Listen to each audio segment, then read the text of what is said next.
all of those places could become future Fergusons. How do you make a police force that looks like the community they serve?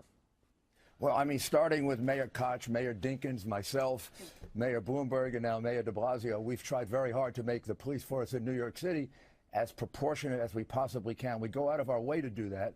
I think we do a pretty good job, not a perfect job. But the reality is... You're not on this list, so that's a good thing. Right. I was glad to see that we weren't, by the way. But the fact is, I find it very disappointing that you're not discussing the fact that 93% of blacks in America are killed by other blacks. We're talking about the exception here. Well, look, first of all, go ahead, Mike. No, this is about a trust issue. We are talking about the significant exception.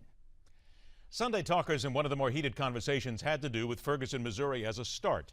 Former New York City Mayor Rudy Giuliani brought his considerable law enforcement experience to bear on the topic of race in police departments around the country and how they rarely reflect the ethnic and racial makeup of the communities they serve. Most black people who commit crimes against other black people go to jail.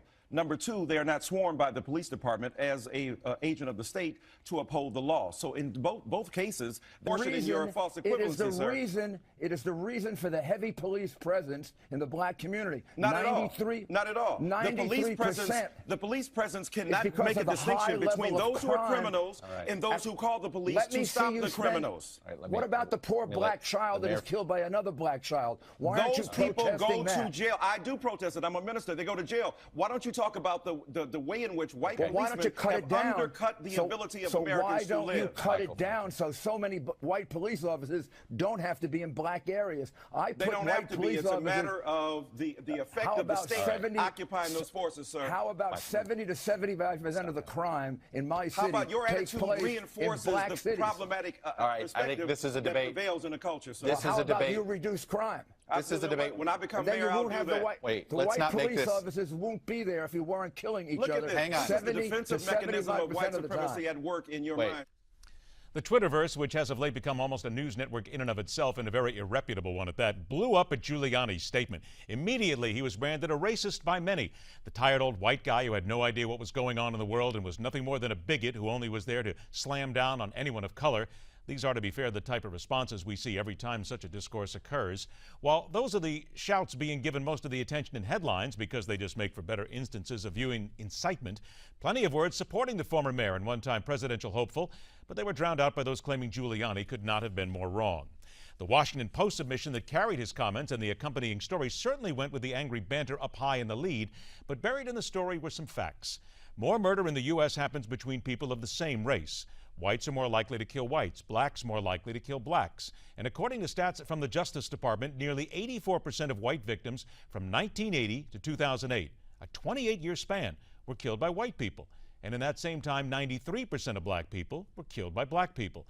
This does not explain away the wide disparity in law enforcement, where most big and medium-sized city police departments are overwhelmingly white and also do not reflect the growing Hispanic influence. But to knee-jerk and call Giuliani a racist for factual statements, as usual, seeks to microsize the debate to fit an agenda, missing the entire larger issue. Those committing serious crimes, no matter their color, should be dealt with harshly and within the law.